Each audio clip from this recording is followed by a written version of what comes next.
আপনার নাম কি? আপনার নাম করে নকল বই, চোরাই বই, সৌজন্য বই এগুলো বিক্রি করে। এই নিয়ম ভেঙেও বিক্রি করার কারণে 2 বছর আগে তাদের সাসপেন্ড করেছে। পরে তাদের দেখা হয়েছে নিয়ন্ত্রণ মানার জন্য সে নিয়ন্ত্রণ মানবে না, এরকম দেখায় সমিতির কোনো নিয়মকানুন আমরা মানি না, আমি মানি না, আমার কেউ কিছু শিখতে পারবে না, আমি বীর মুক্তিযোদ্ধা। এইসব দেখায় বিগত সরকারের আমলে সে পাওয়ার কাটায় ব্যবসা করেছে। এখন আমরা এক সপ্তাহ ধরে আমরা তার সাথে মিটিং করছি, ভাই আপনি আমাদের মধ্যে আসেন, আমাদের সাথে মিলেমিশে আমরা ব্যবসা করি।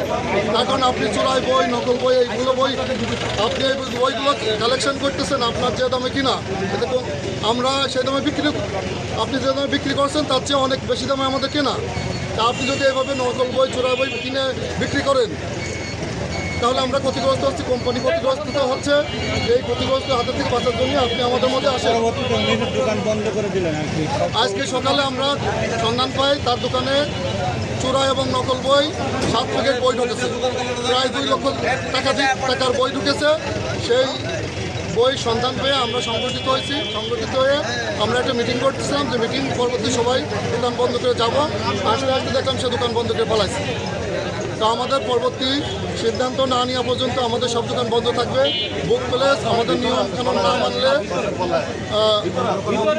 নকল বই উদ্ধার করব, তারপরে ব্যবস্থা নেওয়ার পরবর্তী অসুবিধা হয়ে যাচ্ছে। এইটাই বলতে পাই এ কি নকল বই না অরিজিনাল বই। আমরা এমন একটা পর্যায়ে এখন এসে গেছি, আমরা আগে সে আবার একটা মুক্তিযোদ্ধা নাম আছে তার, বুঝেছেন? এই জন্য আমরা তার কাছে মানে এখন আমরা তার আপনি একটা ভালো মানুষ, ভালো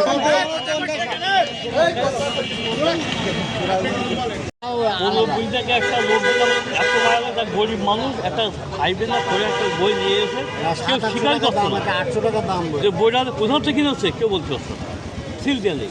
আমরা তো আমাকে কিন্তু সবাইকে কোরআন নিতে বলছি সিল মারতে, সিল আমাদের কোরআন নিতে সিল দিতে, কারণ সিল না দিলেই আমার বই ধরো আমি বেচলাম, আবার অন্য একটি বই আমার কাছে এসে আমার বই আমি বেচলাম কিন্তু আপনার কাছে গেল, এটা জ্ঞানবাজার, যার জন্য আমরা ইচ্ছা করে সিল দিয়ে দিই। আমার ছেলেকে আমার গার্জেনকে বলে দিই ভাই সিল নিয়ে যান, না নিয়ে আপনার সাথে আমার ক্ষতি বেশি, কারণ আপনি বইটা হয়তো পাঠাবেন, আপনি আপনার দোকানটা লোক দিয়ে পাঠাবেন, আমার দোকান আসতেই পাঠাবেন, কিন্তু দেবেন।